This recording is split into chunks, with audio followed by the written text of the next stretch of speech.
Bonsoir, merci d'être avec nous. Comment ça va ? Ça va très bien. Et vous, Cécile ? Vous savez que c'est un jour qui devrait être férié aujourd'hui. Ça sent que je suis arrivée en retard ou pas, au micro ou pas ? Mais je pas du tout. Parce que vous savez pourquoi ? C'est la fête du président de l'Institut de la Parole. Ouais, c'est la fête de mon co-animateur aussi.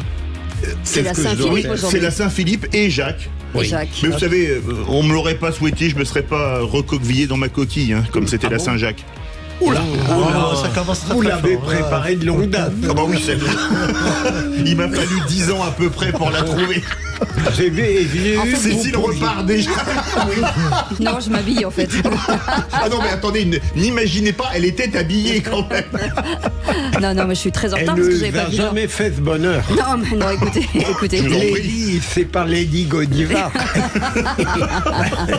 Voilà, c'est vendredi, vous avez entendu ce ton, on parle pas de nous bien sûr, ce ton un petit peu léger. On est ravis de vous retrouver. On est ensemble jusqu'à 19h.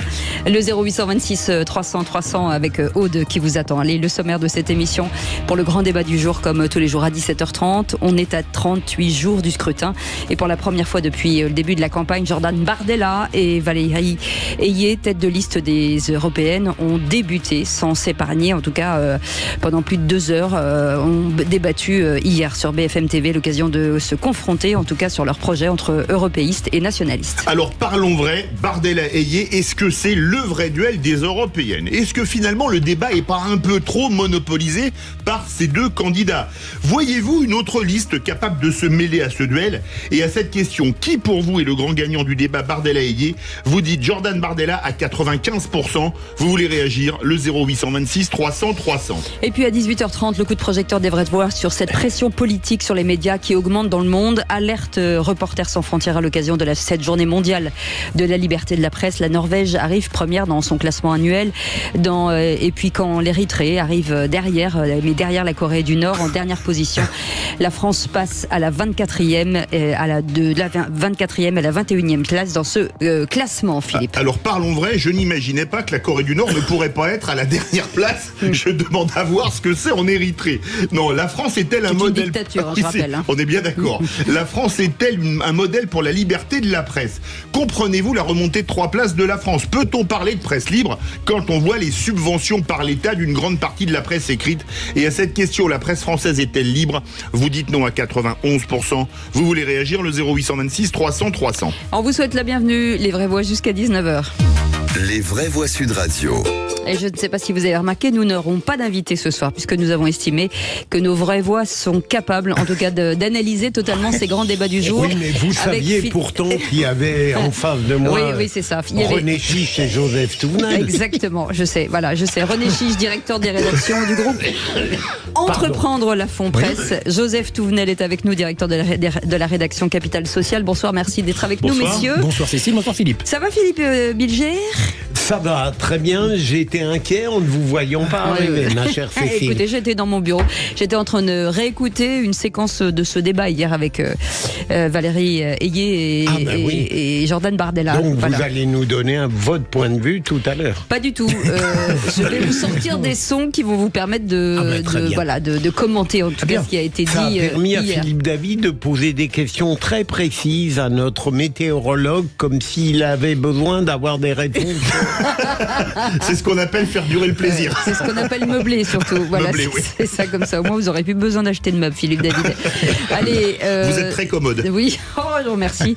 0826 300 300. Fabrice de Saint-Gratien est avec nous. Bonsoir Fabrice. Bonsoir. Bonsoir vous invités. Bienvenue Fabrice. De quoi parle-t-on avec vous dans un instant ? Et les filles européennes, on n'y comprend rien. D'accord, ok, pas d'infos sur leur programme, c'est ça que vous voulez dire ? On comprend rien à leur discours. Et d'accord. Ils parlent. Voilà, on va en parler, vous bougez pas. On revient dans un instant. En attendant, on écoute le répondeur au 0826 300 300. Oui, bonjour, Louise, de Marcillac dans l'Aveyron, professeur retraité. Eh bien, je confirme, déjà dans les années 90, j'étais donc professeur dans l'Académie de Créteil, et à l'époque, déjà, nous modifions les notes sur les copies des élèves en fonction de ce que nous disait notre hiérarchie. Les correcteurs avaient corrigé, Ensuite, nous avions un appel de la hiérarchie. En fonction du taux souhaité, nous modifions les notes. Et ça remonte dans les années 90, je confirme. Voilà, je vous souhaite une bonne journée. Au revoir. Je ne sais pas si ça nous rassure de savoir que les dysfonctionnements existaient depuis longtemps. Ouais. Mais c'est quand même un peu l'école des fans, quoi. Il faut qu'il y ait tant de reçus et tout le monde a gagné. Absolument. René Chiche. Oui, ça a toujours été un peu le cas. Non, dans les années 80, je pense pas. Je ne pensais pas à ce point-là. Moi non plus, j'étais très surprise Je me souviens, à d'entendre mon ça. époque, déjà, il y avait des notes qui étaient un petit peu modifiées. Au bac? Les vôtres? Ah oui, au bac, oui. En plus, je vais vous dire pourquoi je le sais, parce que mon père a été pendant très longtemps au service des examens d'éducation nationale, paix à son âme. Donc j'ai été informé. Il m'a jamais donné les sujets, en ce qui me concerne. Mais j'ai été informé. Non, mais sérieusement, c'est pour ça que ça ne me choque pas du tout. Il était vraiment au service des examens d'éducation C'est-à-dire nationale. qu'il changeait les notes, c'est ça que vous voulez dire? Ah oui. Oui. Absolument. Donc c'est pour ça que ça ne m'étonne Mais pas. à la hausse ou à la baisse pour certains? Plutôt à la hausse pour essayer d'avoir le maximum De taux de candidats reçus. Mais c'est D'accord, bien. ok. D'abord, Joseph c'est pas nouveau. Alors Sur- ça se développe, ça devient officiel. Avant, ça ne l'était pas. Oui, voilà, c'est ça. Mais l'Académie de Créteil, 1980, je connais très bien quelqu'un qui passe le concours pour devenir à l'époque institutrice. Et on leur dit, vos feuilles, c'est un concours. Vous laissez votre nom visible. Cette personne dit, attendez, c'est un concours de l'État français, donc on rabat. C'est anonyme. Mais écoutez, si vous rabattez, de toute façon, on ne vous corrigera pas. Vous ne serez jamais institutrice. Nous sommes dans les années 80. L'Académie de Créteil. Vous voyez que c'est pas nouveau. Et puis la notation, c'est une bonne chose. Là, c'est parce qu'on l'Académie n'a de pas trouvé Crétin plutôt.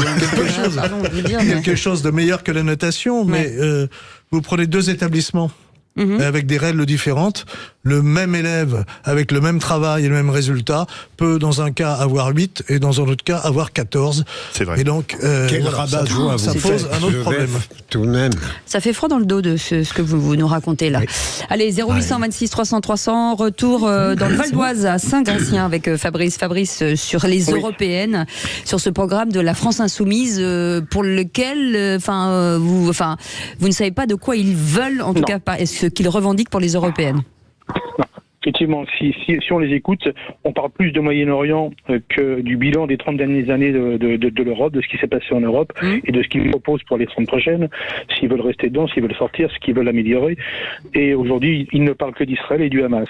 Donc je pense qu'ils se sont trompés de campagne et qu'aujourd'hui, s'ils veulent qu'on s'intéresse et s'ils veulent que les Français s'intéressent un petit peu à ce qui va se passer au mois de juin, le 9 juin, il ferait bien de parler de l'Europe et de ce qui se passe en Europe, du bilan de l'Europe et de ce qu'eux voudraient mettre en place pour que ce bilan soit positif et non pas négatif. Philippe Bilger, Ils n'ont pas parlé Il est tout le temps du très Hamas et du- difficile. Philippe Il a Bilger, raison, mais- une remarque. On a l'impression que la tête de liste de LFI, c'est Rima Hassan et pas Manon Aubry. Tellement Gaza et le Proche-Orient et Israël sont l'unique thème de Même campagne si- de LFI. Ils ont un peu redressé la chose, me semble-t-il, depuis quelques jours, parce que, évidemment, on ne pouvait pas laisser penser que Manon Aubry n'existait pas. Mais c'était vrai pendant quelques temps, absolument. Moi, je crois que c'est toujours vrai, mais en plus. Attendez, Fabrice, pardon. Fabrice, oui. Il y a M. Bilger dit qu'ils ont corrigé le tir, mais il y a qu'à voir leur comportement peu. devant les facultés de France. Non, mais devant les facultés, c'était pas il y a 10 ans, c'était hier, avant-hier, aujourd'hui. Donc je ne crois pas qu'ils aient réellement corrigé le tir. Ils sont en plein dedans, avec leur drapeau du Hamas, et c'est tout. Ils ne parlent pas d'Europe, ils parlent du Hamas. Ouais, c'est vrai. Le drapeau de parlait des Palestinien, a priori, pas campagnes. de masse. René Chiche. Oui, mais en plus, ça rentre dans leur stratégie électorale, qui consiste à essayer de toucher le maximum d'électeurs et d'électrices dans certaines banlieues. Donc ça, finalement, cette situation au Proche-Orient sert leur stratégie qui a toujours mais- été celle. Si, parce que Est-ce que c'est eux qui votent dans les banlieues, soyons clairs? Est-ce oui, qu'ils non, mais votent pour les justement, européennes? ils axent leur campagne là-dessus. sur cette situation au Proche-Orient pour tenter de capter quand même l'électorat et d'essayer d'amener cet électorat qu'on connaît, Aux urnes. Voilà, exactement, pour essayer de les attirer. Avec un discours qui peut sensibiliser ces électeurs de ces banlieues. Joseph Touvenel. C'est exactement la mise en application, ce qu'une certaine gauche, il y a quelques années, avait pensé en disant la classe ouvrière, de toute façon, elle diminue, elle nous échappe. Il va plus y avoir d'ouvriers. Donc, à qui on va s'adresser? Le prolétariat, c'est où? Ah, c'est l'immigration. Et on y va, on oublie les ouvriers. Terra Et Nova. C'est Terra Nova, exactement. Et Terra Nova, c'est des grands intellectuels qui connaissent le monde ouvrier à travers les livres, mais qui ont rarement été en usine. Et on va sur l'immigration. Et bien, les filles a fait un choix électoraliste qui est de dire, on va ramasser des voix du côté des musulmans, même si ça s'adresse au pire en défendant le Hamas, c'est pas grave, ce qu'on veut, c'est des élus. Parce que ce qui joue aussi, ce sont des élus locaux. C'est pouvoir s'implanter. Même si ça rapporte pas au niveau national autant qu'ils le voudraient, ça leur ramène des députés et des maires. Merci en tout cas Fabrice pour ce sujet. Vous restez avec nous jusqu'à 18h jusqu'au qui c'est qui l'a dit, bien entendu. Vous réagissez quand vous voulez. Dans un instant, les 3 mots dans l'actu, c'est avec Félix Mathieu et notre président de l'Institut de la Parole. Monsieur le procureur, de quoi parle-t-on dans un instant? J'ai envie de parler du courage d'un homme d'un certain âge qui a écarté des voyous, mais qui a été roué de coups. On en parle dans un instant. On vous souhaite la bienvenue. C'est les vraies voix avec du jour avec Philippe David. On est ensemble jusqu'à 19h. C'est vendredi, on est ravis de vous accueillir dans les vraies voix jusqu'à 19h. J'imagine que beaucoup d'entre vous sont déjà sur la route des vacances. Ils ont pris des ponts. Oui. Vous avez pris des ponts? Quelqu'un prend des ponts là? On prend pas de pont. Non, on prend pas de pont. Nous aussi. Nous aussi. Sinon on en prend. On prend même un viaduc là. Vous en prenez. L'occasion. Il y a beaucoup de chagrin. Je sais, l'occasion pour vous dire quand même que la semaine prochaine, ce sera notre camarade Frédéric Brindel et Judith Belair qui seront à notre place. Absolument. Et bien sûr, on pensera bien à vous. Dans un instant, les 3 mots dans l'actu avec notre Félix Mathieu national. Félix, bonsoir. De quoi Bonsoir Cécile, bonsoir tout le monde. On va parler de Sciences Po qui a été évacué cet après-midi d'Anticor. L'association accuse le gouvernement de la museler. Et puis des Allemands, des Tchèques qui accusent la Russie de cyberattaque. La Russie qui dément, mais l'Union européenne promet une réaction ferme. En 3 mots, ça donne évacuation, bâillon et cyberattaque. Allez, on va tout de suite. En attendant, c'est le réquisitoire du procureur. Les vraies voix Sud Radio, le réquisitoire du procureur.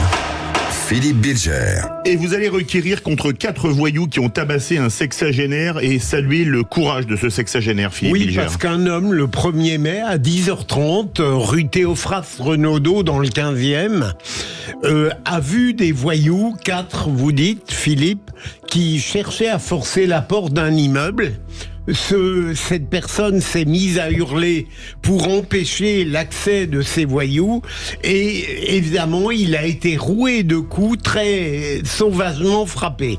Ce qui me frappe, c'est tout de même que non seulement il y a une montée de l'insécurité, mais aujourd'hui on peut considérer que en dehors des rendez-vous qui sont donnés à la police pour la frapper, maintenant on n'est même plus tranquille à l'intérieur de nos habitations. Et je pense à ce courage de cet homme alors qu'une lâcheté générale dans la France officielle domine. J'arrête là, ma chère Cécile, mon cher Philippe, parce que je pourrais trop en dire, mais je pense que mes amis face à moi sont trop intelligents pour n'avoir pas compris. Joseph Touvenel. Le pire dans cette affaire, c'est l'âge. L'âge de ces délinquants. C'est-à-dire que je crois que le plus jeune devait avoir 12 ou 13 ans. Ouais. Ça va de 12-13 ans jusqu'à 16-17 ans. Le problème, c'est que maintenant, à 12 ans, il faut 1m80. Ça veut dire que y a un problème de société et il y a un problème d'éducation à tous les niveaux.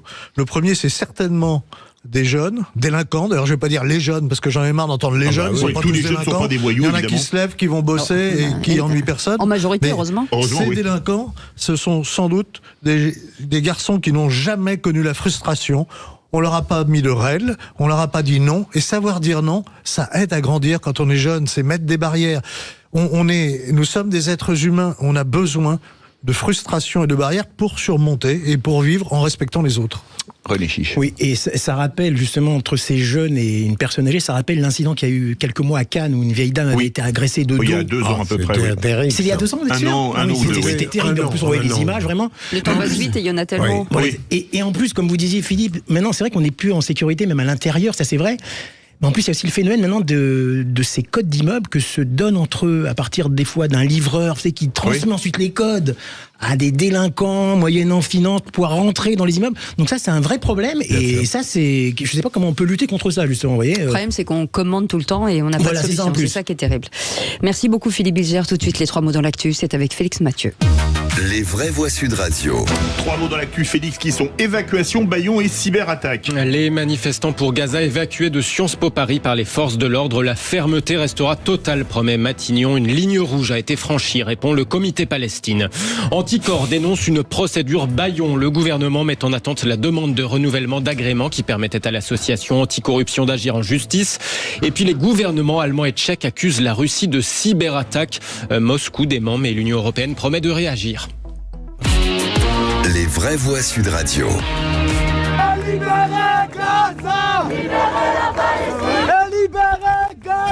Les instituts d'études politiques restent l'épicentre de la mobilisation pro-palestinienne en France. Une cinquantaine d'étudiants ont été évacués de Sciences Po Paris par les forces de l'ordre tout à l'heure. La fermeté restera totale, promet Matignon. Scandaleux, répond Hicham du comité Palestine. On regrette vraiment l'intervention de la police une nouvelle fois, plus d'une semaine après la première fois, chose qui a embrassé l'ensemble de la communauté professorale qui était profondément choquée de cette entrée de la police à Sciences Po, de l'entrée de la police dans une institution universitaire, à la Sorbonne aussi. Et encore une fois, une ligne rouge a été franchie. La revendication, elle est encore la même. La grève de la faim, elle continue. Il y a de plus en plus de gens qui la rejoignent, et sur les campus de Paris et de région. Dans d'autres facs, il y a des gens qui vont commencer des grèves de la faim également. Et on n'arrêtera pas tant que des comités d'investigation ne soient pas faits pour que les partenariats universitaires avec l'État d'Israël, les universités israéliennes, ne soient pas coupés puisqu'ils participent activement à un risque de génocide et à des violations de droits humains. Et encore une fois, c'est pas couper des partenariats avec un passeport ou avec un pays, c'est avec des institutions qui sont complices et on refuse. Des propos recueillis par Fabien Dallot et Agnès Coudurier de l'agence France-Presse. De son côté, le Hamas dit étudier, je cite, dans un esprit positif, la proposition de trêve, proposition israélienne associée à une libération d'otages. Non, je préfère, si vous le permettez, ne pas réagir parce que je commence à avoir une indignation qui risque de me faire parler trop longtemps. Oui. Quand j'entends un Hicham, franchement, à quel titre, quelle est sa légitimité, quelle revendication, il y a de quoi devenir cinglé, hein. René Chiche. Non, mais en plus, le président de Sciences Po, là, c'est Jean Basser, a bien indiqué hier qu'il y aurait toujours des accords entre Sciences Po et les universités israéliennes. Donc il parle, ce Hicham, que je ne sais pas qui c'est le porte-parole des étudiants. Palestine, là, des étudiants mobilisés, oui. Il prend ses désirs pour des réalités, c'est tout. Joseph Touvenel. D'abord, je voudrais rappeler qu'il y a encore un otage.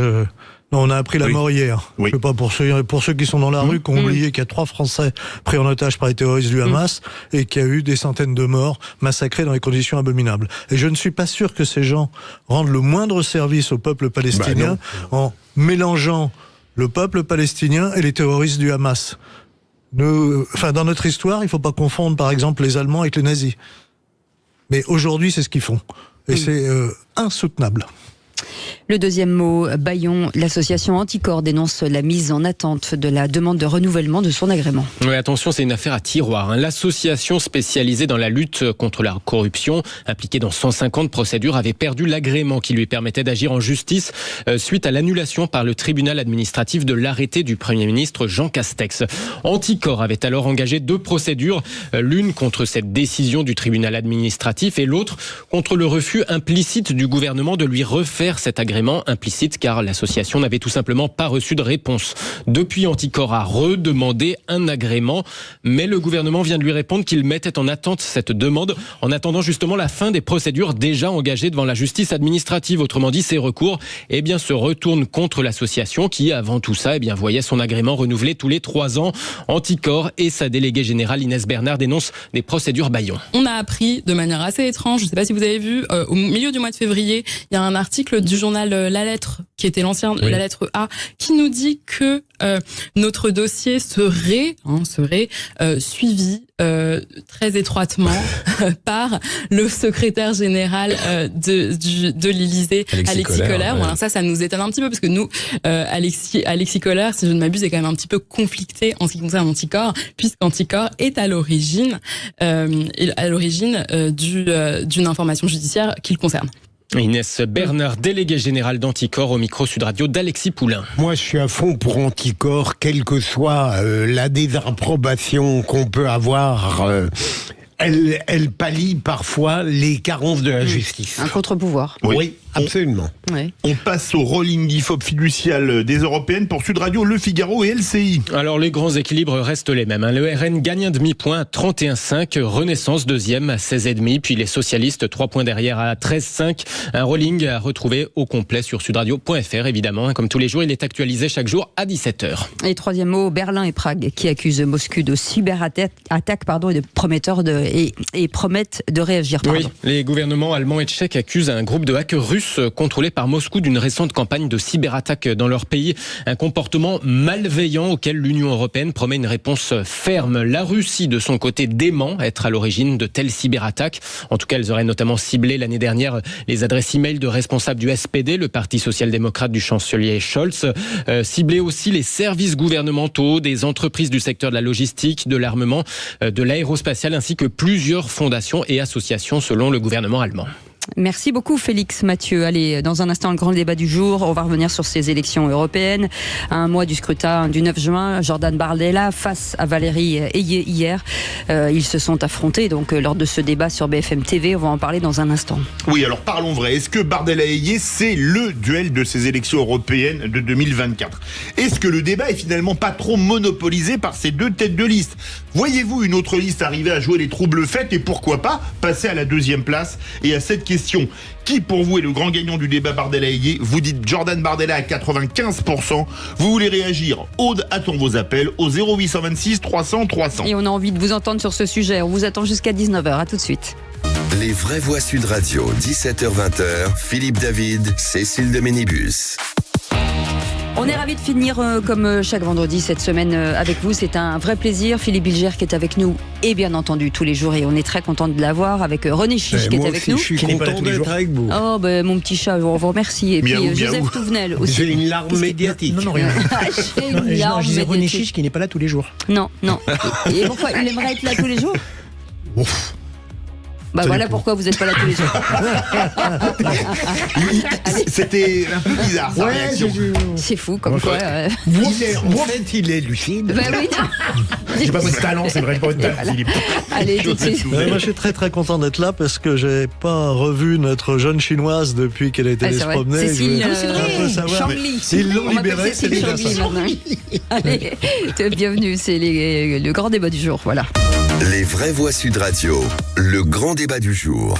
Premier débat opposant Jordan Bardella, tête de liste RN, à Valérie Ayé, tête de liste Renaissance. Il y avait un côté vieil artiste de cabaret face à une jeune candidate de The Voice. C'était pas un débat, c'était un naufrage, soyons sérieux. C'était un porte-avions face à une trottinette. Son aisance oratoire à Valérie Ayé qui est de toute façon effectivement moins bonne que celle de Jordan Bardella et c'était attendu. Madame Ayé s'est pas démontée. Jordan Bardella a même parfois semblé un peu décontenancé, voire nerveux, agacé face à cette novice. C'était plus équilibré sur le fond. Sur l'Ukraine, c'était plutôt mieux pour Valérie Ayé. Sur l'immigration, c'était plutôt plus facile pour Jordan Bardella.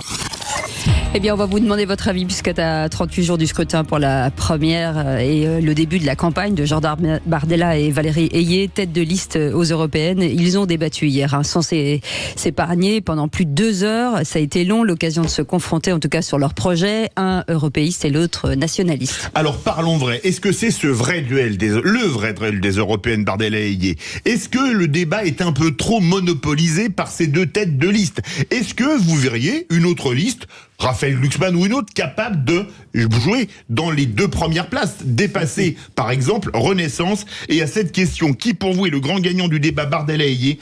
Vous dites désormais Jordan Bardella à 96%. Vous voulez réagir? Encore et toujours, Aude attend vos appels au 0826 300 300. Alors, on a envie de vous demander, chacun à votre tour, de lequel des deux, que ce soit, on parle pas des idées, de lequel des deux est sorti du lot selon vous? Alors, je trouve que sur le plan de la forme, Jordan Bardella a été bien meilleur, même si à partir de la moitié du débat, la seconde moitié du débat, Valérie Ayé a intégré les critiques qui étaient faites par des téléspectateurs, a regardé enfin Jordan Bardella dans les yeux et a un petit peu progressé en ayant plus d'assurance. Et puis sur les thèmes, Cécile, puisqu'on ne peut pas complètement les dissocier.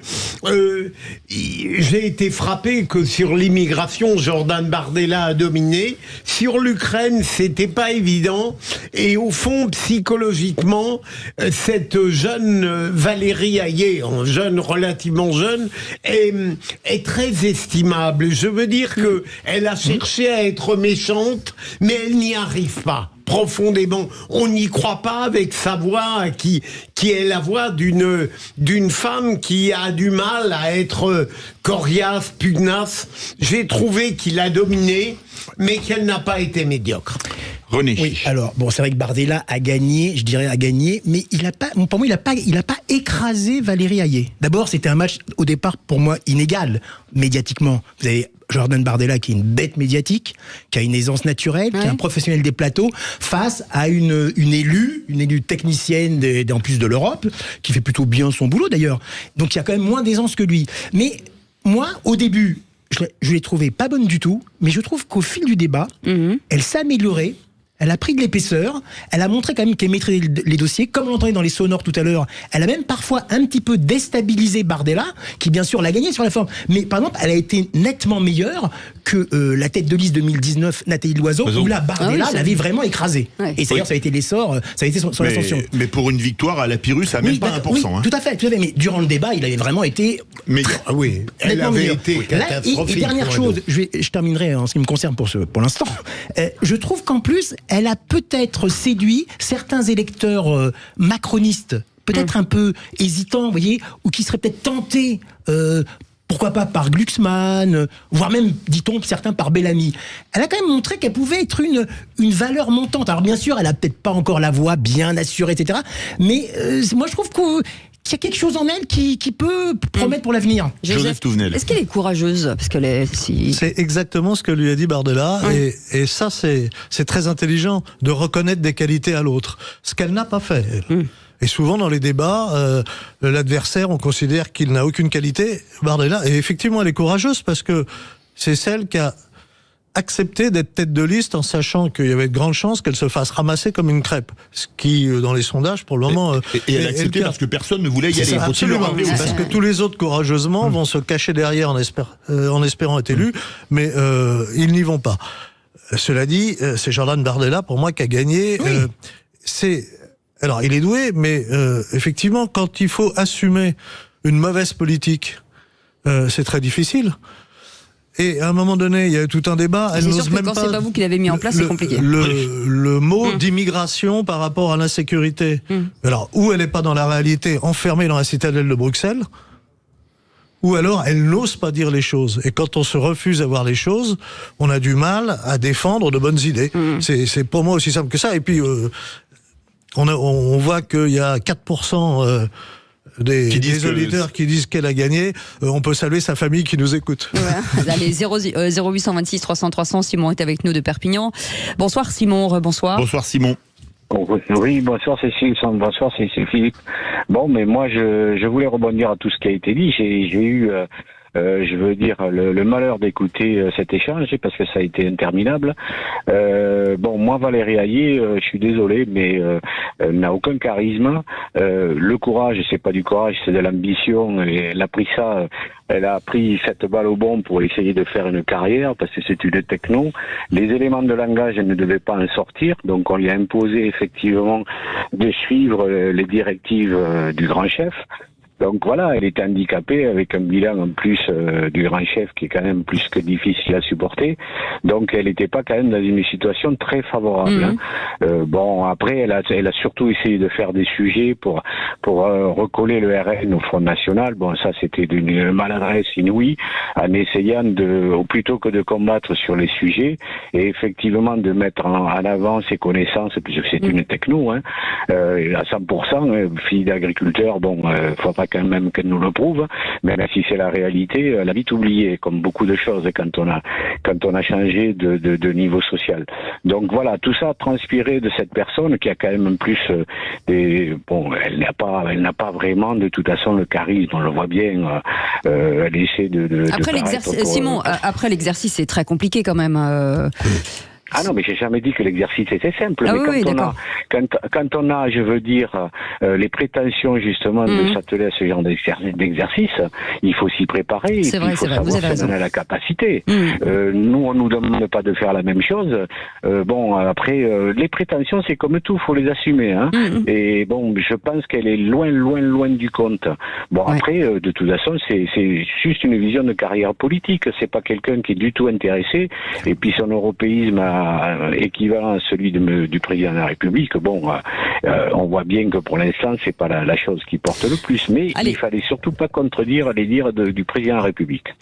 Allez, vous bougez pas. On retourne au 0826 300 300 pour prendre Fabrice, notre vraie voix du jour. On vous écoute, Fabrice. Ensuite, on fait la synthèse avec les vraies voix sur Simon et vous. Une petite minute. Donc effectivement sur la forme, il n'y a pas photo. Bardella nettement plus fort. Hayet, elle a découvert que c'était un débat et elle ne savait pas que c'était qu'un débat. C'est pas ce ne sont pas des monologues mais des échanges. Donc elle n'a pas compris. Ensuite, elle nous a ressorti Poutine. Ce sera à cause de Poutine les étoiles juives sur Paris, les punaises de lit, le crétin d'Orient, enfin le chocolat-pic du petit déjeuner, et la dédiabolisation de Jean-Marie Le Pen. Donc 62 ans que la guerre d'Algérie est finie. Donc il n'y avait pas beaucoup d'arguments. C'est pas suffisant d'être une femme et d'être fille d'agriculteur pour qu'on lui donne un blanc-seing. Par contre, au niveau du bilan de Macron, parce que Hayet, c'est Macron, c'est quand même 30 ans aujourd'hui d'Europe. Macron, ça fait déjà un petit moment qu'il est plus que pro-européen, puisqu'il a peur que l'Europe ne meure, mais quid de la France? Il n'a pas peur que la France ne disparaisse, il a peur que l'Europe disparaisse. Par contre, on ne sait pas ce que Bardella veut vraiment. Est-ce qu'il veut plus d'Europe, plus de France, moins de France? Le seul vrai débat qui devrait peut-être avoir lieu, qui pourrait être intéressant, c'est quelqu'un qui veuille beaucoup plus de France, comme le seul qui le veut, c'est Asselineau aujourd'hui. Il veut que de la France, il veut plus d'Europe, comparé à un Bardella ou un Hayet, des gens qui sont différents. Parce qu'en réalité, Bardella et Hayet, in fine, ils seront d'accord sur tout pratiquement, même si effectivement Bardella a remporté le match, mais il y aura plus d'Europe dans les deux cas de figure. Donc est-ce qu'on parle de l'Europe et du bilan des 30 ans d'Europe, ou est-ce qu'on parle de partis au pouvoir et de partis qui veulent prendre le pouvoir? Et on ferait bien de comparer des gens qui ne veulent plus du tout d'Europe. Fabrice, on va faire réagir les vraies voix. Philippe Bilger sur Simon et Fabrice. Alors sur Simon, je l'ai trouvé très sévère tout de même à l'égard de Valérie Hayet. On peut pas dire que c'est une opportuniste. Clairement, il l'a pas dit comme ça, hein, Simon, mais qu'elle avait une ambition politique et que c'est pour ça. Et ce qui n'est pas un gros mot, ambition. Non, mais je l'ai trouvé maladroite, mal à l'aise, mais encore une fois estimable. Et puis, certes, Asselineau, on sait ce qu'il pense, ce qu'il ne veut pas, mais là où je ne rejoins pas notre second auditeur, il y a des différences très nettes entre Bardella et Valérie Hayet. Bardella veut l'Europe, mais une toute autre Europe que l'Europe macroniste. Joseph Touvenel.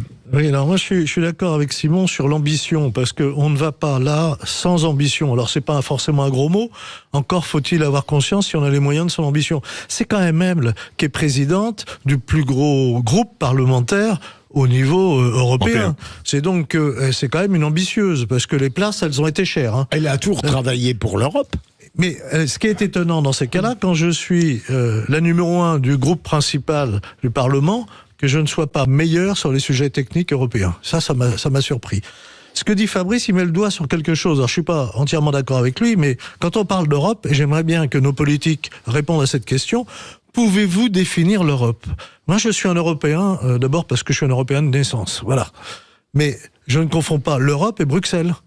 Et donc, que mettons derrière l'Europe? L'Europe, c'est ce que disait le général de Gaulle. Hein, je me mets à sauter comme un cabri sur ma chaise. Ça ne veut strictement rien dire. Quelles sont les valeurs qu'on veut porter à l'Europe? Et le grand débat, là, c'est entre une France souveraine avec des accords avec d'autres pays souverains, ou la France disparaît et devient une région d'une Europe souveraine, qui va dans la mondialisation, parce qu'en plus, cette Europe-là, elle n'est pas du tout souveraine, elle est aux mains de la mondialisation. Allez, on va vous faire réagir quand même, René. Oui, non, juste rapidement, pour revenir à l'ambition de Valérie Hayet, moi je trouve que c'est une vertu d'avoir de l'ambition politique, et c'est bien qu'une femme essaye de se lancer vraiment à la tête comme ça d'élection. Je trouve que c'est tout à son honneur, et moi, encore une fois, je trouve qu'elle n'a pas été si mauvaise que ça. Maintenant, pour revenir à Bardella, rapidement, outre son abattage médiatique, moi j'ai pas vu non plus, sur le fond, un véritable discours avec des idées fortes sur l'Europe. Excusez-moi, il a dit des choses que répète à longueur d'année le le problème RN. de ces débats, c'est que l'un attaque l'autre. Et c'est vrai que... Il n'y a pas eu d'idée, exactement. C'est ça qui est compliqué. Allez, on revient sur un échange sur la sécurité, la délinquance et l'immigration. Écoutez. Vous faites un lien entre immigration et délinquance. Bien sûr. Alors, ça peut arriver. Mais moi, je n'essentialise pas les migrants. Je ne considère pas que par principe, un migrant est un délinquant. Madame, vous êtes en train de nous expliquer qu'on va limiter les attaques au couteau dont sont victimes tous les jours plusieurs centaines de nos concitoyens. Je le rappelle, 120 attaques au couteau par jour en dédoublant les classes dans les écoles. Je vous écoute. Continuez. Non, mais je vous pose... Non, je vous réponds. J'ai l'impression là qu'il y a un éléphant dans le salon et que vous êtes la seule à ne pas le voir. Vous me dites, je fais le lien entre l'immigration et la délinquance. Oui, madame. Philippe Bilger. Mais là, je l'ai trouvée bien meilleure parce qu'elle était gênée par la vision de l'Europe telle que et de la France telle qu'Emmanuel Macron la diffuse. Elle est à chaque fois là, il a dominé. Je dirais sur l'immigration très largement parce que elle est obligée d'assumer une politique, comme le disait Joseph tout à l'heure, qui ne brille pas par l'autorité régalienne. Mais quand on entend ça, est-ce que ça prouve pas que ça c'est un enjeu français, l'immigration et l'insécurité, et que là, vu le bilan de Macron, il joue sur du velours? Joseph Touvenel ou René Chiche? Non, c'est un enjeu, mais c'est pas que c'est un enjeu, c'est que je dirais moi que c'est mon opinion, hein. C'est quand même le fonds de commerce du Rassemblement national. Donc là, le sonore qu'on vient d'entendre, pour lui, c'était effectivement une partie de plaisir de lui répondre, parce qu'il prend un peu des exemples, effectivement d'agression par des immigrés, et moi je trouve qu'elle a raison, pourtant je suis pas du tout pro-immigration à fond, mais je trouve qu'elle a raison, parce que je trouve quand même le défaut pour moi du RN, c'est quand même effectivement de généraliser, d'essentialiser. On sait qu'il y a des immigrés qui commettent des agressions, on le sait, mais il n'y a pas que des immigrés, il y a aussi des Français. Alors effectivement, on met en valeur, il y a actuellement aussi, c'est vrai, une petite musique médiatique qui met quand même plus en premier lieu les agressions d'immigrés. Oui. Alors, d'abord, Jordan Bardella, la question qu'il lui posait, c'est parce que avant, ce qu'on n'a pas entendu, c'est que sur ce sujet de l'insécurité, elle a répondu l'ouverture et le dédoublement des classes. C'est à côté du sujet. Hein. Après, il y a un problème d'immigration qui est un problème européen. Il s'agit si on se promène en Europe, on voit au Portugal, en Espagne, en Italie, en Allemagne, etc., un peu moins dans l'Europe de l'Est, des gens qui sont d'origine immigrée, notamment d'Afrique, qui sont à vivre à même le trottoir. Donc ils le font pas par plaisir, mais ça montre qu'il y a une vague migratoire dont on ne sait pas quoi faire et eux-mêmes ne savent pas quoi faire. Et quand j'ai des jeunes hommes qui sont à ne rien faire, vous avez vu, et dans une proportion importante, les amis, ça donne de l'insécurité. Alors, petite phrase de Valérie Hayé. Vous ne me laissez pas parler parce que je suis une femme. Ce qui a choqué pas mal de gens. Est-ce que cette phrase qui a été répétée à plusieurs reprises, est-ce qu'elle a vraiment sa place dans ce débat? Et est-ce qu'elle n'est pas totalement contre-productive? Bien sûr, elle était ridicule. D'ailleurs, elle lui a été reprochée. Et lorsque elle a, en revanche, appréhendé des critères techniques, elle a regardé Jordan Bardella dans les yeux alors qu'elle ne le faisait pas. Vous avez raison, Cécile, c'est une phrase grotesque. Moi, en tant que femme, j'ai été choquée. Je vous le dis tout de suite parce que je ne voyais pas ce que ça... Moi aussi, où est le rapport? Absolument, je trouvais ça aussi ridicule. Mais moi, j'ai même l'impression, en fait, c'était une phrase qu'on lui a écrite. Ça se sentait qu'on lui a dit à un moment donné, si Bardella t'interrompt... Quel communicant peut avoir une idée aussi... Les communicants, parfois, ont des idées tellement farfelues que... Mais moi, ça se sentait, ce genre de phrase. Elle les a dit sur quoi on lui a écrit, ça se sent, ça se sent. D'ailleurs, beaucoup de phrases. Absolument, tout à fait, Philippe. Ça se sentait. Ça se sent quand c'est pas quelque chose de naturel. D'ailleurs, c'était un peu son défaut durant ce débat, surtout au début. Après, c'est amélioré. Mais au début, on voyait qu'elle disait des choses que lui avait écrites, à mon avis, ces fameux spin doctors en communication. Allez, il nous reste 40 secondes. Joseph, est-ce que finalement, on a retenu des choses de ce débat? Oui, on a retenu que Bardella avait quand même, s'il a des ambitions politiques, il en a la stature. On a retenu aussi, à mon sens, qu'il y avait quand même deux visions européennes qui sont portées par ces deux candidats, mais pas seulement. Et c'est ça qui va être intéressant après, c'est de voir au niveau du Parlement européen quelles sont les grandes masses qui vont se dégager. Est-ce qu'on va avoir la masse Valérie Hayé qui va l'emporter, parce qu'aujourd'hui c'est eux qui ont la majorité, avec des alliances avec les Verts, avec les socialistes, ou est-ce que c'est d'autres qui vont nous faire une majorité, ce qui changera la politique européenne? En tout cas, il n'y aura pas forcément, Philippe Bilger, de basculement de certains qui étaient à droite ou à gauche. Alors il sera intéressant de voir s'il y a un petit resserrement, rapprochement ou un éloignement. Alors aujourd'hui, plus 1,5 point pour Jordan Bardella et pas de perte pour Valérie Hayé. Voilà. Et tout de suite, on va découvrir deux conceptions du qui c'est qui l'a dit. La conception honnête, avec René Chiche et Joseph Touvenel, et la conception malhonnête, avec Philippe Bilger, et évidemment sa complice, Cécile de Ménibus. Ah non, mais vous êtes offensant. C'est incroyable. Il y a écrit parlons vrai. Mais c'est incroyable que vous. C'est fou ce que vous dites quand même. Hein. Ah bon? Ah bah oui, c'est fou parce que vous. Voilà. Bon, je n'ai même pas dit. Voilà. Allez, dans un instant, le qui c'est qui l'a dit. À tout de suite. Les vraies voix Sud Radio, 17h-20h, Philippe David, Cécile de Ménibus. Le retour des vraies voix, on est ravis de vous accueillir avec Philippe Bilger, René Chiche, Joseph Touvenel. Y a-t-il des tricheurs dans la salle? Levez la main. Non mais j'en connais. Mais il n'a pas levé la main. Non, bah non, mais alors vous devriez. Cécile a levé les deux mains. Le c'est que chez nous, c'est l'arbitre qui triche. Je vous en prie. C'est celui qui pose des questions et qui les écrit et qui les donne à ses copains à droite. Vous êtes un peu longue, Cécile. Non mais René Chiche, vous savez que si vous faites une blague à l'antenne, il faut expliquer aux auditeurs pourquoi vous la faites. Voilà. Parce que l'auditeur ne comprend pas ce que vous venez de dire. Mais parce que je vous ai dit tout à l'heure que vous étiez un peu longue. Vous étiez un peu longue dans votre présentation. Mais si vous fêtes une blague, il faut expliquer pourquoi. Eh ben voilà, je Parce que je vous ai répète dit hors antenne que vous parliez trop longtemps. Sinon, elle tombe à plat. Sinon, ça peut apparaître comme une inimitié personnelle. Oui. Ben voilà, c'est ça. Ce qui n'est pas le cas. Excusez-moi, qui êtes-vous, monsieur? Qui êtes-vous, monsieur? En tout cas, votre femme, René Chiche, je m'en ai jamais dit que vous étiez trop loin. Moi, je m'en fiche, continuez de parler. Plus vous continuez de parler, moins on joue. Allez. On y va? Allez, tout de suite, le quiz de l'actu. Les vraies voix Sud Radio, le quiz de l'actu. Avec Fabrice qui est avec nous. Ça va, Fabrice? Oui, bonjour. Ouais, ils sont relous, non? avec vous, c'est évident. Ouais, ça c'est sûr. Allez, Fabrice, on voudrait que vous gagniez. Ouais. Allez, qui c'est qui l'a dit? 3 points, écoutez bien. Je suis farouchement opposé à la GPA. Bellamy. Non. C'est une ministre. Une ministre? Oui. Une ministre. Une en exercice, absolument. C'est pas Runacher? Non. Qui a fait je ne sais pas combien de ministères. Hein, Aurore Berger. Bonne réponse, Aurore Berger. Joseph Berger qui marque 3 points. Il cache son jeu. Voilà. Qui c'est qui l'a dit? Alors celle-là, elle est facile à 1 point. Je ne comprends pas la plus-value d'accueillir des Afghans en France. Fabrice. Bardella. Bonne réponse de Fabrice qui marque 1 point. Ouais. Qui c'est qui l'a dit à 2 points? Sans l'Europe, notre agriculture française ne serait pas si forte. Fabrice. Aucune idée. Philippe Hayé. Bonne réponse de Philippe Bilger. Valérie Hayé, il marque 2 points. Qui c'est qui l'a dit à 3 points? Raphaël Glucksmann est un influenceur sans influence. Faire l'union de la gauche, c'est raté. Peser au Parlement, c'est raté aussi. Il ne sert à rien. Ouf. C'est peut-être Bellamy, ça. C'est peut-être Bellamy. Non. C'est une femme. Elle était à la place de Valérie Hayé. L'oiseau. Oui, c'est l'oiseau. Non. C'est Philippe Bilger qui a dit l'oiseau, oui. Ah, tiens.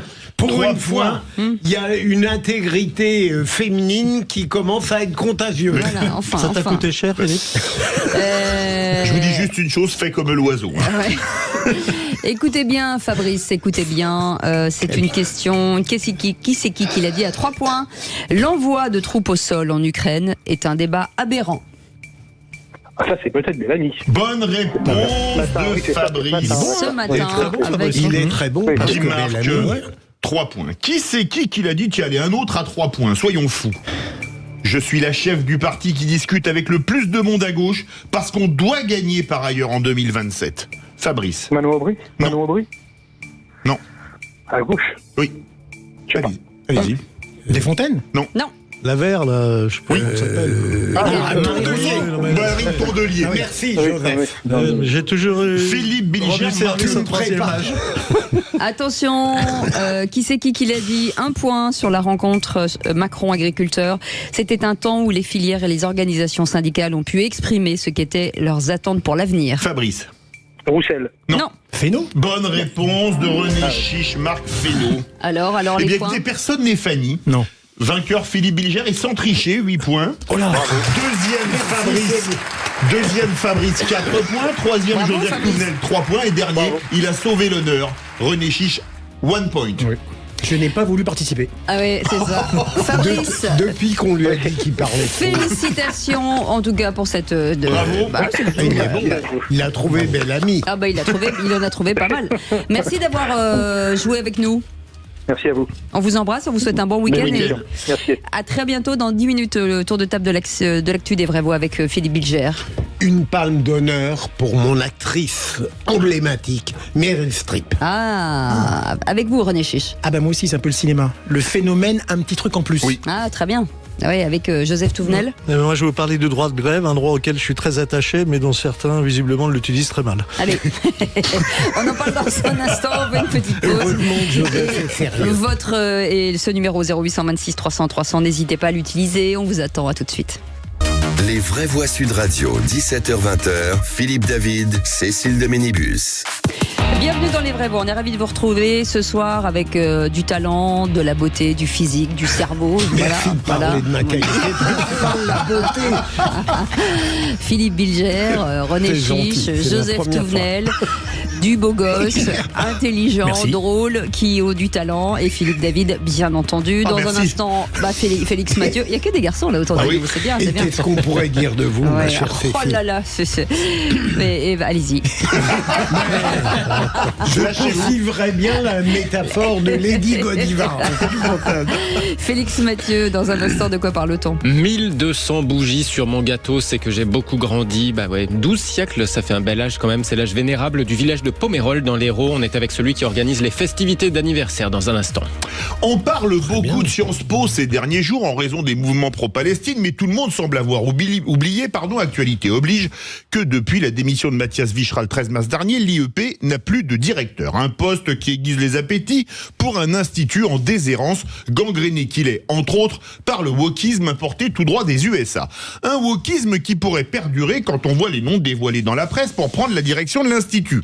Commençons par Najat Vallaud-Belkacem, qui n'aura pas laissé une trace brillante quand elle était au ministère de l'Éducation, qui avait écrit dans une tribune en juillet dernier « Ce n'est pas pour ce qu'il a fait ou pas fait que Pape Ndiaye quitte son ministère, c'est pour ce qu'il représente.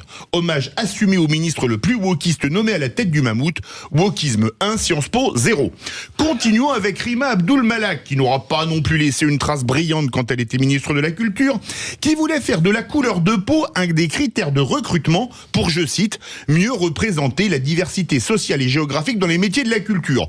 En clair, passer la méritocratie républicaine par-dessus bord pour mettre à la place la discrimination positive à l'américaine, wokisme 2, Sciences Po 0. Il y a d'autres candidats dont les noms sont pressentis, comme Aurélien Rousseau, ancien ministre de la Santé, ou Enrico Letta, ancien président du Conseil des ministres italien, mais on se demande franchement qui pourra redresser le prestigieux institut qui a commencé à s'effondrer après la nomination de Richard Descoings, surnommé Richie par les étudiants. Si après feu Richard Descoings, Najat Vallaud-Belkacem ou Rima Abdul Malak étaient nommés, la morale de l'histoire serait que Karl Marx avait raison quand il écrivait dans le 18 Brumaire de Louis Bonaparte, l'histoire se répète toujours deux fois, la première fois comme une tragédie, la seconde comme une farce. Philippe Bilger. Bravo Philippe, c'est impeccable. Non mais c'est très juste. Et j'espère que ces noms qui sont avancés, qui révèlent plus les désirs de ces personnes qu'une probabilité, ne seront jamais choisis. Parce que si on a véritablement à arbitrer entre le wokisme dont vous avez très bien parlé et une forme de macronisme mou, alors qu'il nous faut une personnalité aujourd'hui de caractère intelligente, homme ou femme, peu importe, qui ne cède pas à la démagogie et qui s'appuie sur la majorité silencieuse. Vous avez été si brillant, mon cher Philippe, que vous mériteriez de rester aux vraies voix lundi. Joseph Touvenel. Non mais Philippe a tout dit, c'est désolant, c'est à pleurer. Rappelez-vous ce qu'était Sciences Po, un lieu à la fois d'intelligence, d'éducation, de libre débat. Et c'est devenu un lieu où on répète en boucle des insanités, l'intelligence a disparu, et le lieu de la lâcheté. Donc il faut retrouver une direction qui est le courage de remettre les règles en place en respectant les étudiants. Maintenant, moi, j'ai pas de... Peut-être Philippe Bilger, tiens. Allez. J'aurais adoré. Alors là... Non, mais moi, je crois qu'il faudrait, en fait, une personnalité qui ose même remettre en cause tout ce que Richard Descoings a institué. Parce que moi, Sciences Po, franchement, Sciences Po, alors bon, c'est une petite touche personnelle. J'ai raté le concours de Sciences Po. Je l'ai tenté. Mais je peux vous dire que le concours avant, il y a donc... je sais pas, 30 ans, 30, ouais, 30. C'était quand même d'un niveau extrêmement. Aujourd'hui, franchement, c'est plus tout ce que c'était. Donc, il faudrait remettre tout en place, mais ça, faut trouver la personne. Ça prendrait un peu de temps. Allez, tout de suite, merci beaucoup, Philippe. David, tout de suite, on va souffler des bougies avec vous, Félix Mathieu. Direction l'Hérault. Et oui, on n'a pas tous les jours 1200 ans. Ça n'arrive qu'une seule fois seulement. Et c'est tout de même. 6 mois tous les matins. Faites pas votre âge. Vous êtes comme Marilyn Monroe.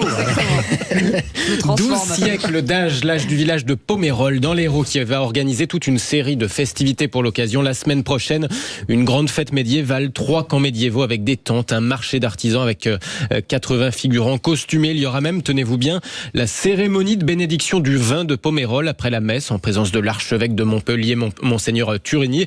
N'en jetez plus, on est en ligne avec celui qui organise ces réjouissances. Bonsoir Jean-Louis Léo. Oui, bonsoir. Je pense et merci de me recevoir. Merci à vous de passer la tête dans ces vraies voix sur Sud Radio. Vous êtes conseiller municipal en charge de ces festivités. Tout à fait. Nous allons fêter nos 1200 ans parce que c'est en 824 qu'on trouve la première trace écrite dans la cathédrale, sur les archives de la cathédrale d'Agde, écrite dans les archives où on cite le village de Pomerol en 824. Donc nous faisons une super fête médiévale qui durera 3 jours avec des camps, des animations, des camps où ils vont vivre pendant 3 jours immergés complètement à l'époque médiévale, où ils vont dormir sur la paille, manger. C'est drôle. C'est génial. Oui, ça va être fantastique pour les enfants qui vont venir à voir ce spectacle fabuleux. Il y aura des 3 camps, 2 marchés médiévaux, une restauration assurée par des associations, des animations pour les enfants, des jeux de bois, découverte de trésors de Pomerol sur la place. Jean-Louis Léo, on va vous poser des questions. En temps normal, chaque année, vous faites une fête, mais... Non. On le fait que cette année parce que c'est vraiment extraordinaire. Je comprends. On y travaille depuis 2021 quand même dessus. Donc pour mettre en place tout ça, et ce n'est que des bénévoles, les élus. Alors, grand merci aux services techniques et administratifs de la commune qui nous ont aidés d'une façon extraordinaire. Bon, les camps, les bénévoles, tout le monde a répondu présent. Jean-Louis Léo, vous attendez combien de personnes à peu près? Eh bien, alors là, c'est la point d'interrogation parce que c'est la première fois qu'on le fait. Et on est passé à côté des gros orages. Dieu merci. Pour nous, les festivités, c'était vraiment tendu, mais pour les vignerons, c'était extraordinaire. Parce que moi, je suis étonné, Pomerol, je suis étonné que sur la liste, il n'y ait pas Philippe David. Hein, moi, surtout que j'étais là il y a 1200 ans. Moi, j'ai eu peur quand on parlait du Moyen-Âge en ce qui me concerne. Mais si vous voulez venir pour vous costumer, c'est avec plaisir qu'on partagera le verre de l'amitié, et partager les camps. Et toutes les animations il va y avoir une calèche qui promène dans les gens, il y aura les danses, il y aura des chants médiévaux, l'église sera en permanence animée par son et lumière, des expositions. Bon, en tout cas, Jean-Louis Léo, on voulait, parce qu'on a très peu de temps, on vous souhaite encore un bon anniversaire, bien entendu, à tous les habitants de Pomerol, et puis beaucoup de succès. On va essayer de vous envoyer un maximum de monde, et on remercie Félix Mathieu qui a avec plaisir. Bon anniversaire. Il a été extraordinaire cet homme. Il est fabuleux. Et il boit bien aussi. Mais ne dites pas ça, il va nous demander une augmentation, ne bougez pas. Non, mais c'est avec plaisir que s'il vient à Pomerol, je le recevrai, je ferai goûter nos vins qui sont... En plus, s'il est béni par l'archevêque, en plus, j'en bois plusieurs verres. Je l'accompagne. Avec modération. Merci beaucoup, Jean-Louis Léo. Je vous souhaite une bonne soirée. À très bientôt. À vous de même. À très bientôt. À Merci, bientôt. au revoir. Conseiller municipal en charge des festivités à Pomerol dans l'Hérault. Allez, je vous invite à y aller, bien entendu, à faire la fête, et comme ça, vous nous raconterez la semaine prochaine, lorsqu'on reviendra. Dans un instant, le tour de de table de l'actu des vraies voix de Philippe Bilger, c'est quoi? Meryl Streep. Ah oui, La avec palme Un petit d'honneur. truc en plus. René Chiche, avec Joseph. Le droit de grève. Et ben voilà, c'est rapidement et c'est ce qu'on aime. À tout de suite. Et à côté de nous, pour nous accompagner, Philippe Bilger, bien entendu, René Chiche et puis Joseph Touvenel. On est ravis de les accueillir. Et mon cher René, vous serez donc à Cannes. Oui. Au festival. Absolument, je serai sur la croisette du 13 au 26 mai, mais je serai avec vous. Absolument, chaque vendredi. Les 2 vendredis, ce qui nous fait donc, je ne sais plus exactement, le 10 et le 17. Le 17 et le 24, pardon. Oui, Le 17 et le 24 mai. Ah oui, d'accord. Voilà, on est excusez-moi. déjà perdu, comme ça déjà commence bien. le champagne, le rosé. On tout ça. est tellement impatients. Ah oui, tellement. Grand moment de Et moi, radio. je pense que je vais mettre mon réveil pour pas oublier. Allez, tout de suite, le tour de table de l'actu des vraies voix. Tu as regardé les actualités régionales? Tour à tour, finot. On pourrait faire des choses. On discute jamais business à table. Je crois qu'on a vu le tour du sujet. Il me demande mon avis sur l'actualité. Je lui donne.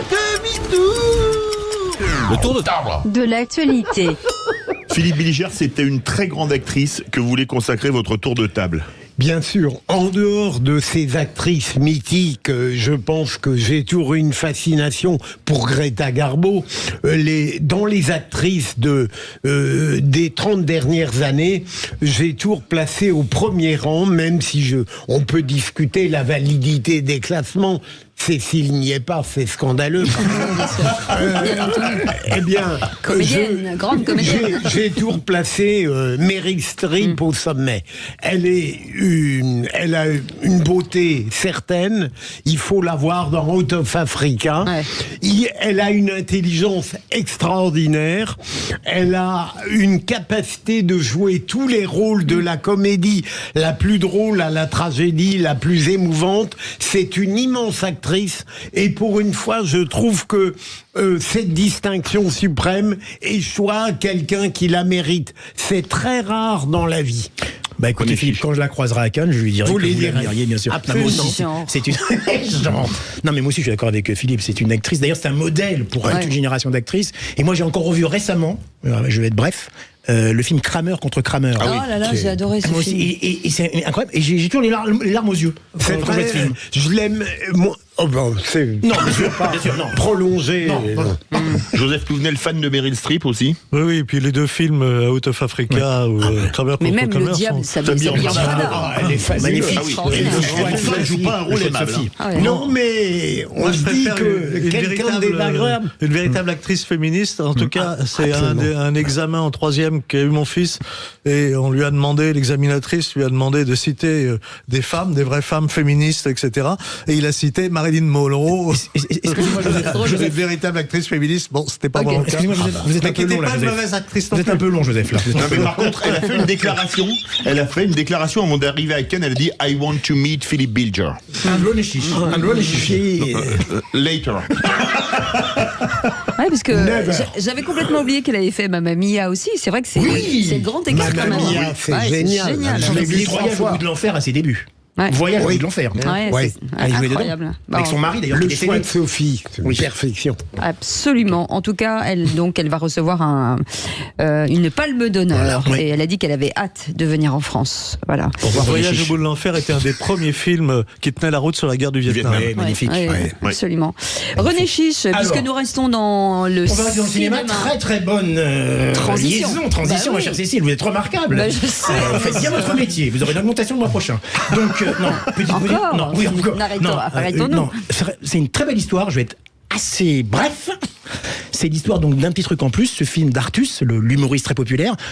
Comme on se le disait hors antenne, effectivement, c'est un record puisqu'il a fait déjà 280 000 entrées en une semaine. Donc c'est le deuxième meilleure entrée française de tous les temps. Derrière, bienvenue chez les Ch'tis. Et c'est quand même une très belle histoire parce que bon, le film en lui-même est une histoire à la fois drôle et aussi très émouvante. Hein. C'est l'histoire de 2 fugitifs, un père et un fils, qui trouvent refuge dans un centre, dans une colonie avec des autistes, des comme on l'appelle, trisomiques, pardon. Et donc c'est un mélange d'émotions, de drôlerie. Mais au-delà de ça, les acteurs d'ailleurs handicapés sont formidables. Ça D'ailleurs, faut le conseiller aux auditeurs de Sud Radio parce que c'est un film à la fois populaire, c'est un film du terroir parce qu'en plus ça se passe dans la Drôme. Tout a été tourné Et la belle histoire de ce film, c'est que Artus a eu des refus de toutes les chaînes, de tous les producteurs pour se faire financer. C'est-à-dire qu'il était vraiment quasiment en train d'abandonner son projet. Il a trouvé 2 petits producteurs indépendants qui ont dit oui, pourquoi pas. Donc finalement, outre que c'est un très bon film au niveau quand même cinématographique, c'est une bonne comédie populaire comme je disais, mais en plus ça va être une affaire extrêmement rentable parce que c'est un tout petit budget. Oui. Et ce film va faire un carton. 280 000, d'après les pronostics que j'ai avec des gens avec qui j'ai parlé hier d'ailleurs, il va certainement approcher les 4-5 millions d'entrées si ça continue comme ça. Et déjà, lorsqu'il y avait les avant-premières... Oups, la boulette pour les producteurs. Oui. Ouais, exactement. Et pour les chaînes de télé. Et les chaînes de télé, exactement. Et dernière chose, c'est déjà dès les avant-premières, vous savez, les avant-premières avant la sortie du film, eh bien déjà il y avait eu 60 000 entrées payantes, ce qui est énorme pour les avant-premières avant la sortie d'un film. Donc bravo Artus qui était jusqu'au bout de son projet. C'est un acteur sympa, populaire, grand public, et ça intéressera, je pense, le public de Sud Radio. Philippe Bilger. Ça n'a rien à voir avec les Intouchables, là. Non, c'est pas du tout le même genre. Non, pas du tout. C'est pas le même genre. Et puis c'est là où Léa Salamé avait sorti cette absurdité sur lui. Il a été très dépressif et il buvait et elle lui a dit soi-disant pour rire, vous deux, tout à fait. Je suis navré, allez-y. vous devez être chiant. Absolument. L'idée de dire que lorsqu'on ne buvait pas et lorsqu'on ne se droguait pas, on devenait ennuyeux, alors que nous en sommes la preuve contraire. C'est ça. Joseph Touvenel. Oui, mais j'espère qu'on va pas être chiant ni en buvant ni sans boire. Moi, j'aime beaucoup le cinéma français. Je trouve que ça mérite d'être défendu et je ne suis pas sûr d'ailleurs que les distributions des subventions aillent toujours à ceux qui le méritent. Je pense par exemple à Cheyenne Caron qui fait des films avec des petits budgets, qui se bat. C'est toujours des films un peu originaux et qui n'a jamais une seule subvention. Alors moi je tiens juste à dire que Artus, que j'ai vu comme acteur dans le Bureau des légendes, magnifique, extraordinaire, bravo, mais extraordinaire. Je vois pas qui fait. Je vais vous montrer, dans le Bureau des légendes, il est fantastique. Franchement, il est drôle. Et puis je sais pas si vous l'avez regardé, il a justement un personnage sur les réseaux sociaux, sur Instagram, où il joue un petit peu le garçon en situation de handicap, mais joliment fait. Et il a fait toujours quelque chose qui m'a fait beaucoup rire pendant les fêtes de fin d'année, c'est qu'il a tous les jours sorti le journal, le calendrier de l'Avent de Marc Dorcel, et c'était tellement drôle, et tous les jours il ouvrait un objet en fonction de la date, et c'était tellement drôle que ça m'a fait mes vacances de Noël. Et dernière chose, preuve de sa popularité immense, Artus, c'est qu'à partir de la rentrée, il va être sur la scène du théâtre Édouard VII, quand même un théâtre prestigieux qui accueille des grandes pièces. Il a déjà rempli le théâtre Édouard VII pour 3 mois. Mais il sait tout faire, ce garçon. Je vois pas du tout à quoi il ressemble. Je vais vous le montrer, Philippe. On va faire une petite pause puisque dans un instant on va revenir sur le tour de table de l'actu de notre Joseph Touvenel national, et on va parler de cette grève. De la grève en général. Absolument. Et du coup, j'ai entendu René Chiche qui parle très bien du cinéma. Ça m'a fait penser à une histoire vraie que m'a raconté Pierre Schoendoerfer sur le tournage. Et vous savez quoi, vous allez nous le dire dans un instant. Vous bougez pas, on fait une pause. Restez comme ça. Faites une pause comme ça.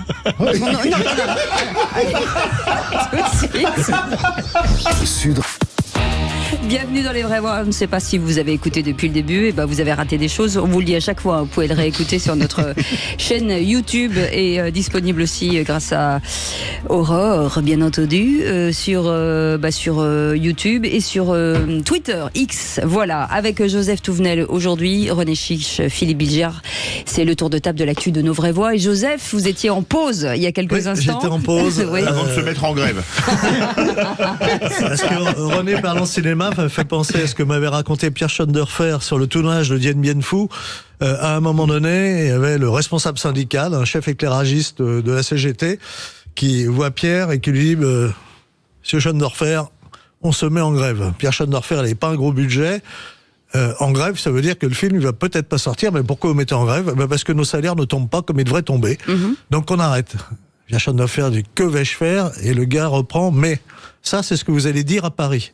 À ceux qui doivent nous payer, vous n'êtes pas du tout responsable à la production, mais comme on aime tellement ce que vous faites, on va tourner. Officiellement, on est en grève. Je dédie cette histoire vraie à tous mes amis cheminots. Le droit de grève est un droit essentiel, qui est d'ailleurs dans la Constitution.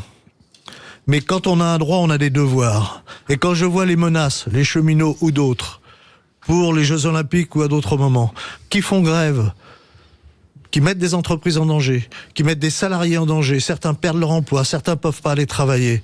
Ils ont perdu ce sens du travail et de l'honneur. Et je leur dédie aussi cet ouvrage d'Henri Vincenot, qui lui-même a été cheminot, fils d'un cheminot, qui raconte dans les mémoires d'un enfant du rail comment leur honneur d'ouvrier, d'enfant du rail, c'était que les trains partent et arrivent à l'heure. Amis cheminots, le droit de grève est un droit essentiel.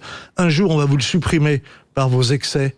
Ayez un peu d'honneur dans votre travail, vous avez des droits, vous avez des devoirs, vous êtes du service public. Philippe Bilger. Bon, bah ça c'est réglé. Joseph, évidemment, c'est un discours qu'on n'entend plus. C'est pour ça qu'il est extraordinaire. Ça me rappelle, on a une seconde. Ah bah vous avez 3 minutes. Je me rappelle, on m'a raconté une histoire d'Alain Delon qui avait en quelque sorte payé un orchestre pour 2 heures. Au bout d'1 heure, ils avaient terminé le travail et ils voulaient partir. Il a dit, vous restez là, je vous ai payé pour 2 heures. Ils ont poireauté. Alors c'est une vision un peu différente de votre syndicat.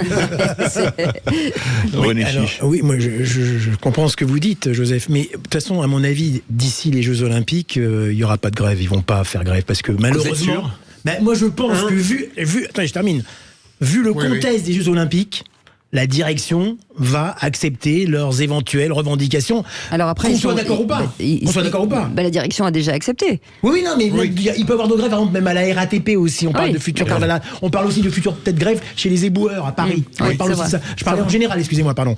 Donc moi, je pense que ça soit la mairie de Paris. C'est pas le même traitement. Non, mais que ce soit la mairie de Paris, la direction de la RATP, bon, la SNCF, c'est déjà fait, vous avez raison.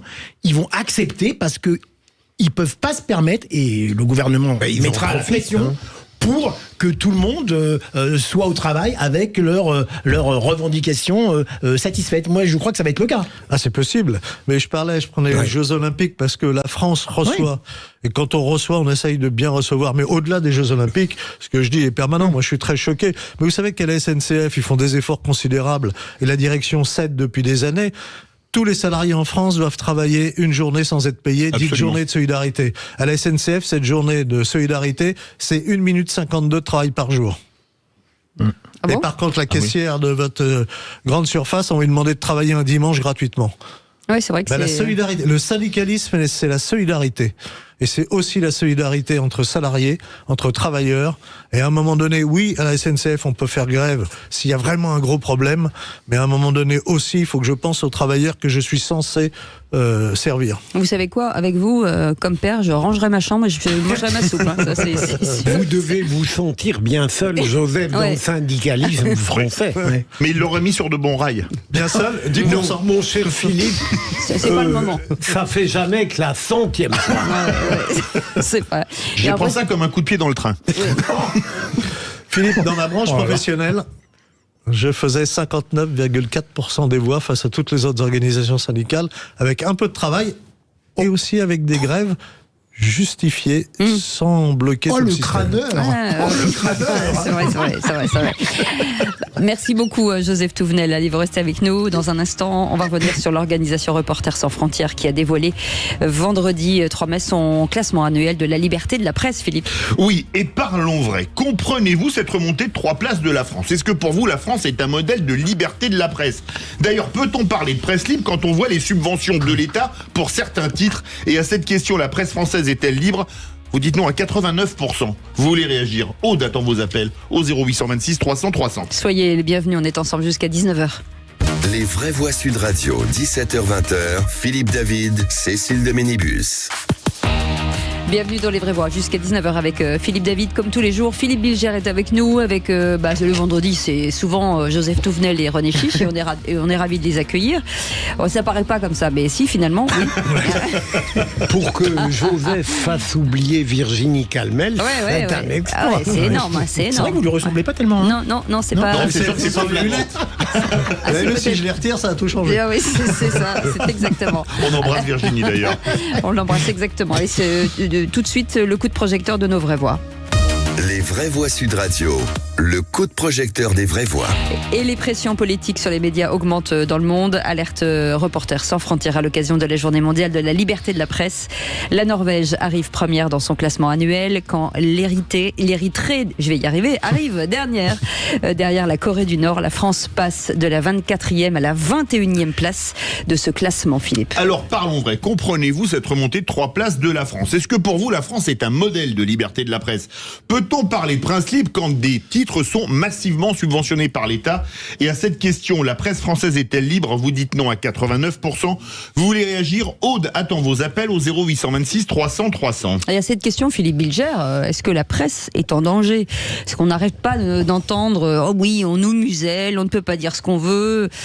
Franchement, Cécile et Philippe, d'abord il est piquant d'entendre ce classement de la part de Reporters sans frontières, puisque c'est cette association qui récemment a lancé le Conseil d'État sur une piste délétère en ce qui concerne l'Arcom. Heureusement, l'Arcom résiste. Et récemment, vous avez vu la décision au détriment du président de la République avec le discours sur la Sorbonne, qui est une mauvaise surprise pour lui. Mais très franchement, en tant que lecteur compulsif des médias, j'ai du mal à croire que la France n'a pas une presse libre. J'entends bien, il y a l'emprise économique sur certains groupes, mais il me semble que s'il y a des restrictions à la liberté d'expression pleine et entière, elles résultent surtout des limites et des faiblesses des journalistes eux-mêmes. Il me semble, de leur intelligence parfois relative, de leur peur de poser Je parle pas de vous, Philippe. Non. J'ai cru que vous... Il n'est pas journaliste, il s'en fout. Non, j'ai cru qu'il était inquiet, je voulais le rassurer avant J'adore quand ça glouse comme ça. Et donc, je crois que les pratiques professionnelles peuvent parfois laisser penser qu'on ne va pas au fond des choses dans quelques domaines que ce soit, mais ça résulte moins d'injonctions. Il y en a certainement, des grands propriétaires, mais c'est parfois plutôt du manque de déontologie, du manque de pratique, du manque d'expérience. On va donner la parole à celui que Cécile qualifiait de plus grand patron de presse de l'histoire. Elle a raison. Elle a raison. Et nous n'avons aucune subvention dans le groupe en tant que de la Fonds Presse. Non mais un avantage. Enfin, René, est-ce qu'à un moment donné, dans votre parcours professionnel, vous avez subi une censure? Alors très bonne question, absolument aucune. Oui. Donc moi, j'abonde dans le sens de Philippe. D'abord, je trouve qu'en France, on a quand même une liberté de la presse extraordinaire. D'ailleurs, ici, on en est la preuve, il me semble. On est un média, on est une radio, mais c'est un média où vraiment la liberté de parole est totale. Voilà, exactement. Après, nous, on respecte les règles. Là, voilà, excellente remarque, justement. Oui. Tant que les règles sont respectées, je pense que tous les médias peuvent s'exprimer sur plein de domaines. Alors, effectivement, il y a le sujet des subventions, des aides de l'État. Qui pose question. Alors, qui pose question, mais finalement, ça n'empêche pas la liberté d'expression de ces médias. Même si, effectivement, on peut quand même grandement s'interroger quand on sait que ce sont quand même les 3 groupes les plus riches de presse qui ont le plus de subventions. Oui, le Figaro, Le Monde et... le premier, c'est le Parisien aujourd'hui en France. Et Bernard Arnault. Et c'est invraisemblable. Voilà, exactement. Mais moi, je trouve qu'on a quand même la chance d'être en France, où non seulement on a une liberté de la presse écrite, la presse audiovisuelle, il y a aussi maintenant Internet où foisonne. Alors, des fois, c'est bien, c'est pas bien, mais il y a quand même des fois des sites d'information qui sont très intéressants et qui sont très libres. Donc moi, je crois qu'on ne peut pas s'inquiéter. Alors, c'est vrai, dernière chose, je termine, c'est vrai que parfois, certains journalistes, c'est vrai, il a raison, Philippe, s'auto-censurent par peur, par carriérisme, par ambition personnelle. Ça, c'est vrai, c'est possible. Mais comme dans plein d'entreprises, que la presse, d'ailleurs. Oui, bien sûr. Joseph Lunel, qui vous aussi être patron de presse. Mais moins que moi. Et qui Ça y est, c'est le concours d'ego. C'est un ancien syndicaliste. Oui. Qui ne perçoit aucune subvention non plus, mais une aide qui est très bien et que je prends volontiers pour le postage. Je crois que vous allez dire pour aller en week-end. Pour la poste, qui peut permettre d'aller en week-end. Il y a quand même... oui, on est libre par rapport à beaucoup d'autres pays. Cela dit, l'État pèse quand même, par les aides, notamment. Est-ce qu'il ne faudrait pas y mettre fin, ce qu'il faut qu'on demande, c'est d'abord aux lecteurs d'acheter. Si les lecteurs n'achètent pas, On a vu la presse gratuite, ça veut rien dire la presse gratuite. Ça veut dire aussi l'influence des milieux de la pub, qui est considérable. Et on voit des campagnes sur, je pense à Valeurs Actuelles, où il y a eu toute une campagne pour retirer de la pub, c'est-à-dire pour tuer des médias. Ça, c'est quand même un sacré problème. Le deuxième problème, ça a été dit, c'est l'autocensure, et c'est l'idéologie dominante. Je vais vous donner les chiffres qui sont les derniers connus. Tous les 4 ans, on regarde les votes qu'il y a eu dans les secteurs professionnels. Pour les journalistes, les derniers chiffres que nous avons, la mesure d'audience de la représentativité, première organisation, ce Sud solidaire, donc l'extrême gauche, 37,91% chez les journalistes, près de 38%. Deuxième organisation, la CGT, 25,49%. C'est-à-dire que ces deux organisations, qui sont quand même assez marquées idéologiquement, représentent 63,4% des votes des journalistes. Je crois que le fond du problème, il est là. Et on a besoin de pluralité. Moi, je suis aussi choqué par ce qu'a fait Reporters sans frontières, d'aller dénoncer CNews, parce que c'était CNews, alors que au moins CNews, c'est une autre voix, une voix différente. On peut être d'accord ou pas d'accord. La liberté, c'est aussi la pluralité. Et puis, souvent, on se dit, on pense que parce qu'un journal est relativement monocolore, qu'il est sous domination économique. Mais Raymond Aron disait une phrase très juste. Il disait, le plus grand obstacle au pluralisme de la presse, c'est le lecteur. C'est-à-dire que le lecteur, il veut une publication qui correspond peu ou prou à ce qu'il pense. Regardez le lecteur de l'équipe. Intéresse qu'au sport. Cécile a soulevé tout à l'heure un vrai sujet, c'est effectivement, je reviens sur les subventions. Moi, je suis personnellement favorable à la suppression des subventions. Quand vous pensez que l'an dernier, il y a eu à peu près 330 millions de subventions entre les aides directes et indirectes. Voilà, direct et indirect, les deux mélangés. Mais moi, je trouve, moi, c'est bien simple. Et ce que vient de dire Joseph, je suis tout à fait d'accord avec lui, c'est que pour moi, c'est le lecteur qui compte. Si un journal ne trouve pas ce lecteur, c'est comme une entreprise. Eh bien, le journal s'arrête. Voilà. Je veux dire, le boulanger qui vend pas de pain, c'est pas l'État qui va lui donner de l'argent pour continuer. Mais une question. On considère que la presse, c'est une matière très particulière. Je suis d'accord, mais de là à recevoir des subventions de l'État, d'ailleurs, on se demande à quel titre. Certains parfois, et pas d'autres, c'est ça. Exactement, parce que parfois certains groupes n'ont pas besoin de ces subventions. C'est ça qui est incroyable. Mais comment expliquez-vous que les journaux français sont moins lus? Regardez, alors c'est pas les meilleurs exemples. The Sun et The Star, les tabloïds en Angleterre tirent à des millions. Bild en Allemagne tire à des millions. Comment expliquez-vous qu'en France, le premier titre en volume, c'est de la PQR, c'est Ouest France? Comment est-ce que vous expliquez ça? D'ailleurs, parce que Ouest France, parce que c'est justement un lectorat, c'est un journal de proximité, qui est vraiment. Mais c'est plus qu'une partie de la France. Oui, d'accord, mais enfin, c'est quand même un journal au départ, c'est un quotidien régional, en premier. Donc ça touche vraiment la proximité, le lectorat. Pas du national. Voilà, exactement. Même si c'est diffusé, bien sûr. Mais c'est vraiment un quotidien régional. Mais maintenant, pourquoi les Français lisent moins la presse? Il y a aussi une question peut-être aussi je dirais, de monotonie parfois dans les sujets que traitent les quotidiens. Il y a souvent un peu le même genre de sujet, vous voyez, ou même parfois les hebdos. Il y a quand même une certaine monotomie, que c'est un peu monocorde. Puis aussi, il y a eu quand même ensuite, faut pas oublier quand même la concurrence énorme aussi d'Internet. Oui, le jour c'est arrivé. Nous n'avons pas il y a un petit peu de fainéantise aussi peut-être, de se dire que c'est mâché par on n'a pas la presse à scandale comme aux États-Unis aussi. Alors, les Anglais, évidemment, les États-Unis. Et on n'a pas, je crois pas qu'il y ait un quotidien national en France où on nous mettrait en maillot de bain en deuxième page, qui ferait vendre énormément. C'est ça. À une certaine époque, il y avait François que je lisais pour absolument. Ça. La page 2 était magnifique. J'y aurais bien vu ceci. Mais c'est une obsession. On a en fait des quotidiens qui sont peut-être plus intellectuels que dans d'autres pays. Absolument. Oui, et qui souvent d'ailleurs se ressemblent un peu, moi je trouve. Mais d'ailleurs, la presse qui vend le plus, c'est quand même la presse people, quand même, qui vend énormément. Même s'il y a une baisse, il y a une baisse depuis quelques années. Mais aussi la presse qui vend maintenant le plus, c'est la presse, je dirais, un petit peu pratique. Décoration, cuisine. La presse de cuisine, c'est extraordinaire. Alors, il y a des journalistes qui sont spécialisés en cuisine. Ce qui est étonnant quand même, c'est que quand vous prenez un train ou un avion, que vous allez dans un relais, par exemple, la quantité de titres qui naissent, dont vous n'avez jamais entendu parler. Mais vous savez que vous recevez de l'argent dès la création d'un titre. Il y a des, bien sûr, dès la création d'un titre, vous pouvez recevoir de l'argent, une subvention, comme disait Joseph, on peut recevoir une subvention en créant un titre. Mais il suffit de... Pardon, pardon, René, d'avoir osé vous interrompre. Justement, ça prouve ce que dit Cécile. Oui. C'est pour ça qu'il y a une telle énormité de titres. Vous avez tout à fait raison. Quand vous êtes dans les relayages, vous dites, mais c'est quoi ce journal, d'où ça sort? Mais parce que, justement, c'est aussi ça le problème peut-être, c'est qu'on aide trop, à mon avis, la presse. Moi, je suis pas un libéral absolu, mais je trouve que dans ce secteur, comme on le disait tout à l'heure, si un journal ne trouve pas son lectorat, ben ça s'arrête, c'est tout. Ouais. Là, il était vraiment long. Mais Joseph, Joseph, il y a une chose un peu surprenante.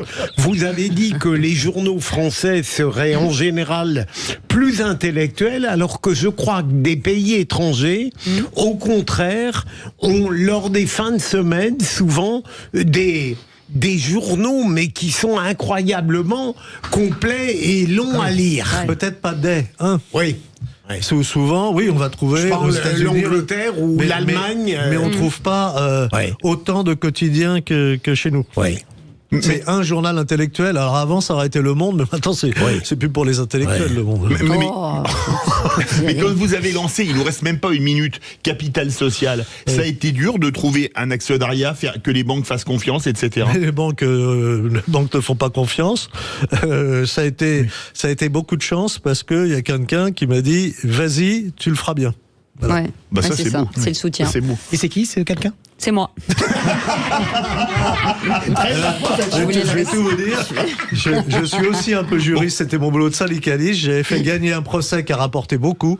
Et quand cette personne a cessé son activité, elle a dit, tiens, le montant de ce procès-là est en fait, et tu défends nos idées avec. Et ben voilà, en revanche, quand je vois qu'il y a un pays plus mal classé que la Corée du Nord qui s'appelle l'Érythrée, je demande à voir ce qu'est la liberté de la presse en Érythrée. Parce que si la Corée du Nord c'est mieux, là je me pose des questions. Est-ce qu'ils ont même des journaux en Je suis pas sûr. Merci beaucoup Philippe Bilger en tout cas. Merci René Chiche.